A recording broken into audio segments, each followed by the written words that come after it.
Assalamualaikum warahmatullahi wabarakatuh.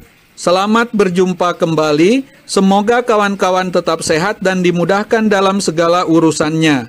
Di video ini saya akan berbagi pengalaman dengan kawan-kawan mengenai proses pembuatan kolam ikan koi indoor sederhana. Kita langsung saja.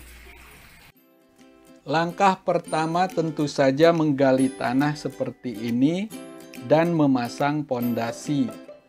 Karena dasar galian tanah padat dan keras, pondasinya saya gunakan bata merah yang disusun seperti ini. Dengan memanfaatkan lahan di samping belakang rumah, kolam koi ini akan saya buat menyatu dengan ruang makan. Ukuran kolam 2 x 1,7 meter. Selanjutnya, membuat dinding kolam dengan menggunakan bata merah. Sebelum diuruk tanah, dinding kolam bagian luarnya diplester dan diberi acian dulu agar kuat dan nantinya tidak terjadi rembesan air. Sekarang, tumpukan tanah galiannya telah diangkat dari kolam.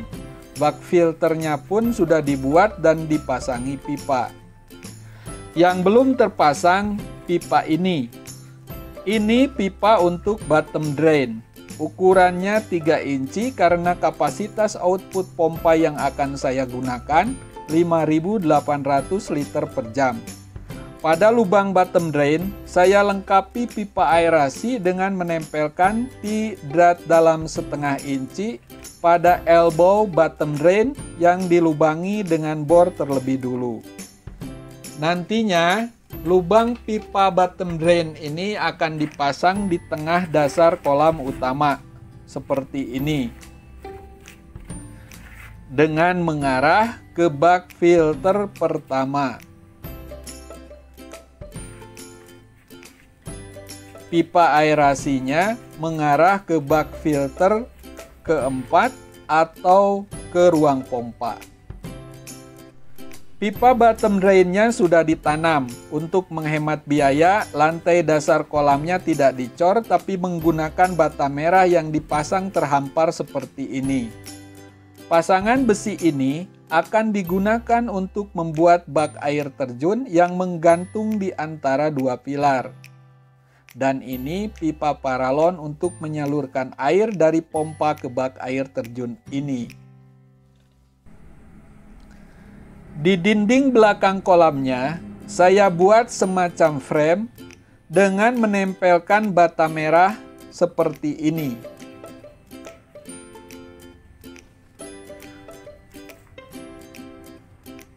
Untuk pasangan bata merah yang horizontal, di bawahnya ditahan dengan paku 10 cm. Nantinya, frame tersebut akan dihiasi dengan tempelan batu alam. Juga bagian tengah dan bagian sampingnya. Sekarang tampak bak gantungnya sudah selesai dicor. Dan ini bagian untuk air terjunnya. Ruangan kolam ini sekarang sudah menyatu dengan ruang makan. Tinggal pemasangan batu alamnya saja yang belum dilakukan. Kusen jendelanya pun sudah dipindah ke sisi yang lain. Alhamdulillah kawan-kawan, kolamnya sudah jadi meskipun belum selesai sepenuhnya. Bagian atas ruang kolam ini telah diberi atap menggunakan spandek bening agar cahaya bisa masuk menyinari kolam dan ruang makan. Di dinding ini saya pasang batu alam motif papan catur. Untuk framenya, saya gunakan batu bakaran ukuran 15 x 30 cm yang dikombinasi dengan batu susun sirih. Pilar frame ini saya lengkapi dengan lampu dinding hitam bergaris horizontal yang senada dengan garis batu. Dibeli di toko online, harganya 120 ribuan per buah. Bagian tengah frame ini saya gunakan batu mozaik.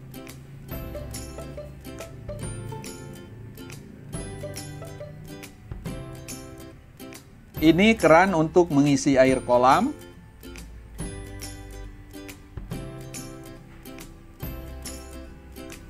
Untuk profil pilar ini saya gunakan batu profil Palimanan. Begitupun dengan hiasan batu bunganya.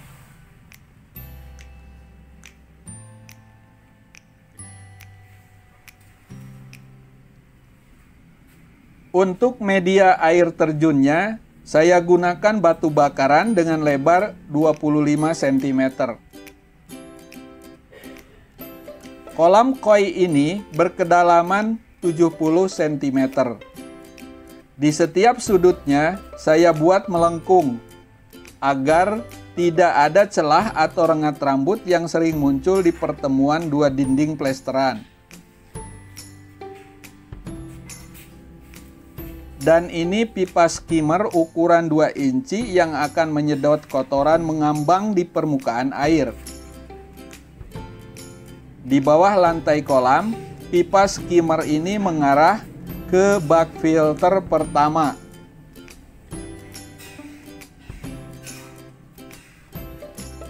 Lantai kolamnya saya buat mencekung atau mengerucut ke titik tengah atau ke bottom drain.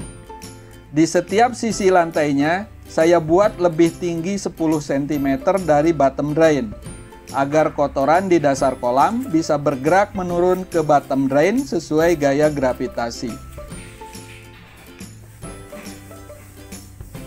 Kolam ini saya lengkapi dengan 4 bak filter yang volumenya lebih dari sepertiga volume kolam utama.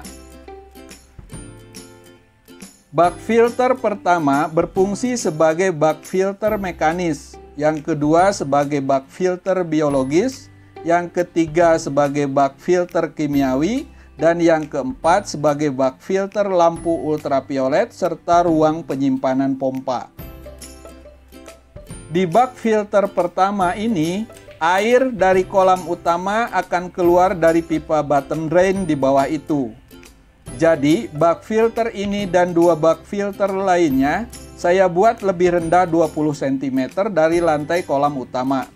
Air dari bottom drain nanti akan naik melewati filter jaring, lalu masuk ke 2 lubang paralon ini dan keluar di bawah bak filter kedua. Dan ini adalah keran air yang saya siapkan untuk membersihkan isi bak filter bila sudah terlalu kotor. Ini adalah paralon penutup lubang output bak filter. Bila dicabut, maka air dan kotoran di bak filter ini akan langsung mengalir ke bak filter keempat, lalu dibuang keluar menggunakan pompa.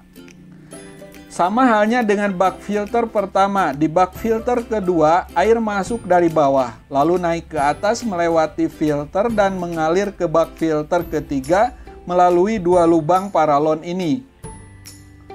Kedua lubang paralon ini saya buat 5 cm lebih rendah dari paralon di bak filter pertama. Ini paralon penutup lubang kurasnya.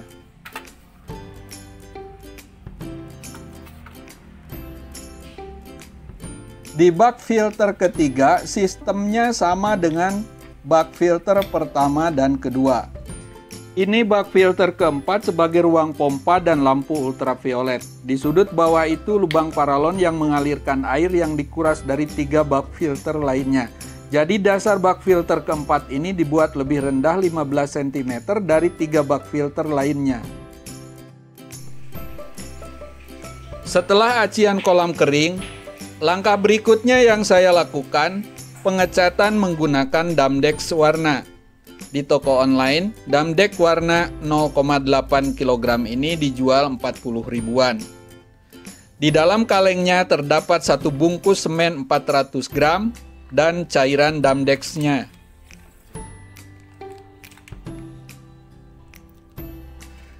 Cara penggunaannya dilakukan dengan mencampurkan cairan Damdex dan semen dengan perbandingan 2:1.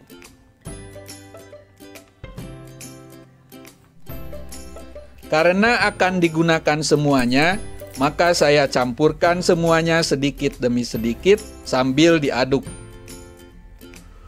Warna Damdex yang saya pilih warna hitam, agar kontras dengan ikan koi yang umumnya berwarna terang. Damdex ini selain berfungsi memberi warna kolam, Juga berfungsi menutup rengat rambut atau celah pada acian semen sehingga kolam menjadi kedap air. Setelah bercampur rata, saya biarkan dulu 10 menit sebelum Damdex ini digunakan. Selanjutnya dilakukan pengecatan. Pengecatan dengan Damdex ini saya lakukan 2 kali agar hasilnya maksimal. Pengecatan ini dilakukan dengan mengulaskan kuas ke kanan dan kiri, serta ke depan dan belakang.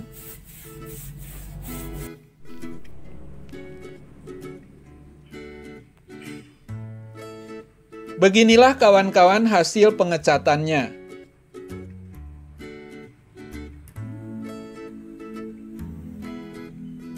Di kolam ini penutup bottom drain-nya telah saya pasang. Saya buat sendiri dari sok drat luar setengah inci yang dilekatkan ke plat PVC yang telah diberi lubang aerasi di tengahnya.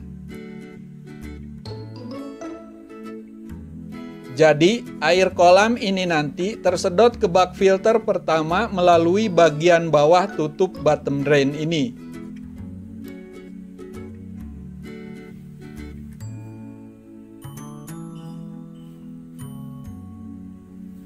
Dan ini skimmernya.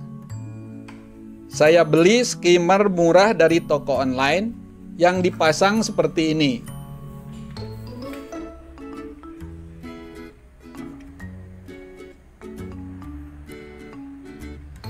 Ini lampu celup LED 10 watt dengan panjang 60 cm untuk menerangi air kolam di malam hari agar ikannya tetap bisa dilihat. Harganya 60 ribuan. Di bagian sudut kolam kanan dan kiri, saya pasang juga lampu sorot LED 5 watt untuk menyinari air terjun atau air gemericik dari atas.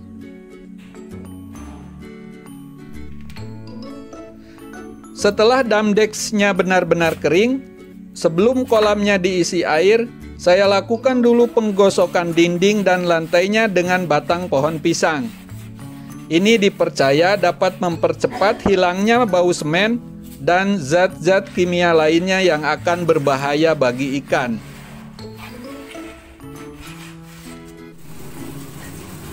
Berikutnya saya lanjut ke perendaman kolam untuk menghilangkan zat-zat beracun dari semen.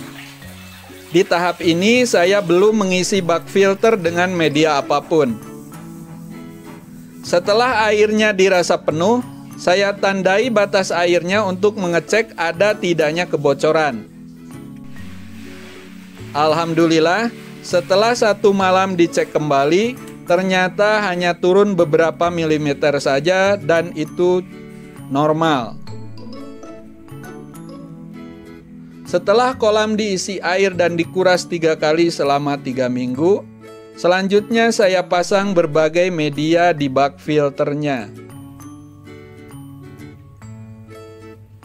Untuk bak filter pertama, saya pasang dulu rangka paralon seperti ini yang diberi lembaran plastik berlubang untuk alas media filternya.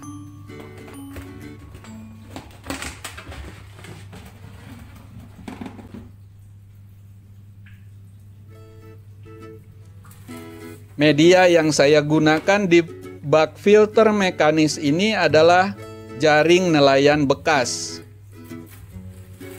Fungsi media ini menyaring kotoran halus dan kotoran kasar seperti lumpur, kotoran ikan, dan bekas sisa-sisa makanan ikan.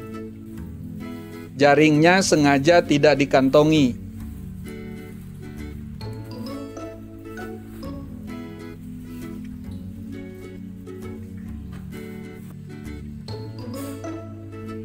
Di bak filter kedua pun saya pasang rangka paralon sebagai alas filternya. Tapi tidak diberi lapisan plastik sebab media filternya dikantongi. Lapisan pertama diisi dengan beberapa kantong jaring nelayan bekas.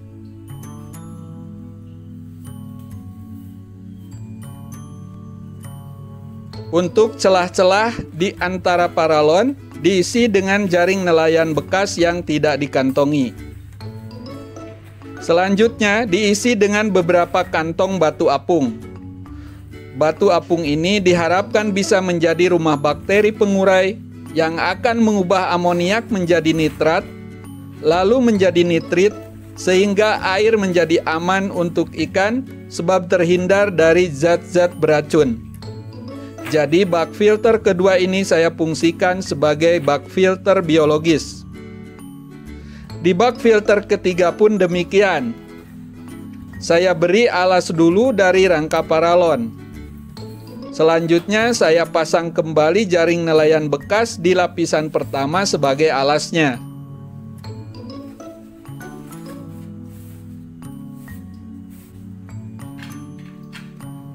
Setelah itu barulah diisi dengan kulit kerang. Kulit kerang ini dipercaya dapat menjaga pH air tetap stabil. Jadi, bak filter ketiga ini saya fungsikan sebagai bak filter kimiawi.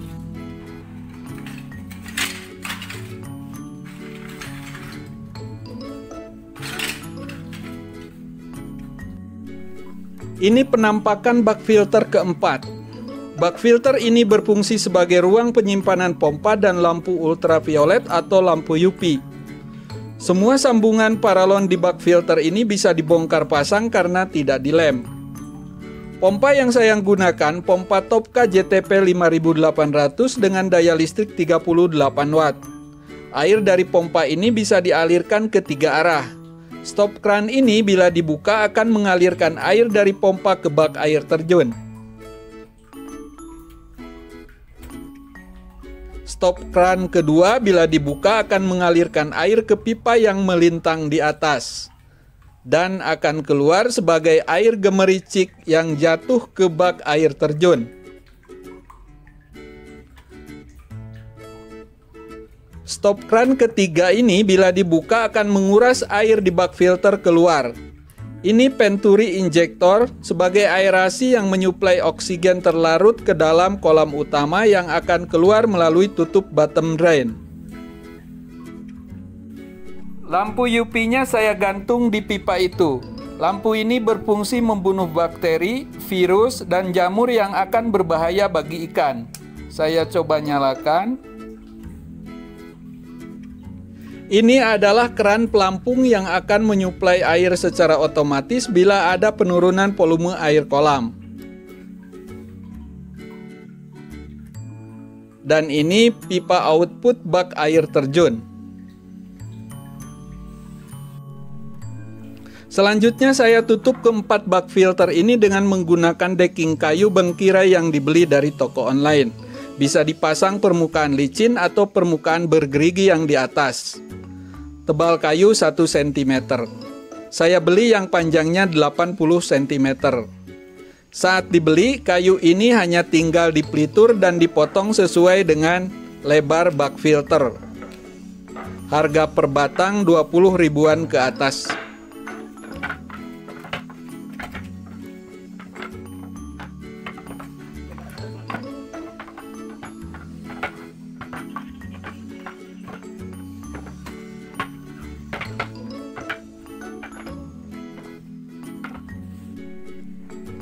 Kawan-kawan, pemasangan decking kayunya telah selesai dan kolam pun telah diisi air secara penuh. Sekarang akan saya coba untuk menghidupkan pompanya.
Beginilah kawan-kawan kolam ikan koi indoor yang saya buat setelah jalan 6 bulan. Oksigen terlarut pada gelembung-gelembung air dari tutup bottom drain yang disuplai dari Venturi injektor telah berjalan cukup baik.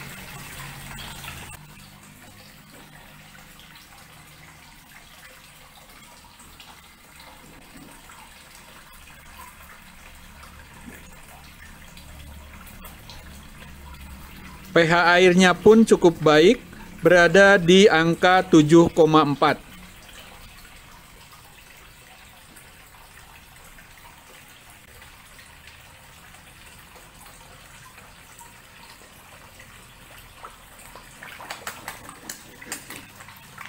Ikan-ikan koinya juga alhamdulillah sehat-sehat. Demikianlah video saya kali ini. Terima kasih sudah menonton, semoga bermanfaat.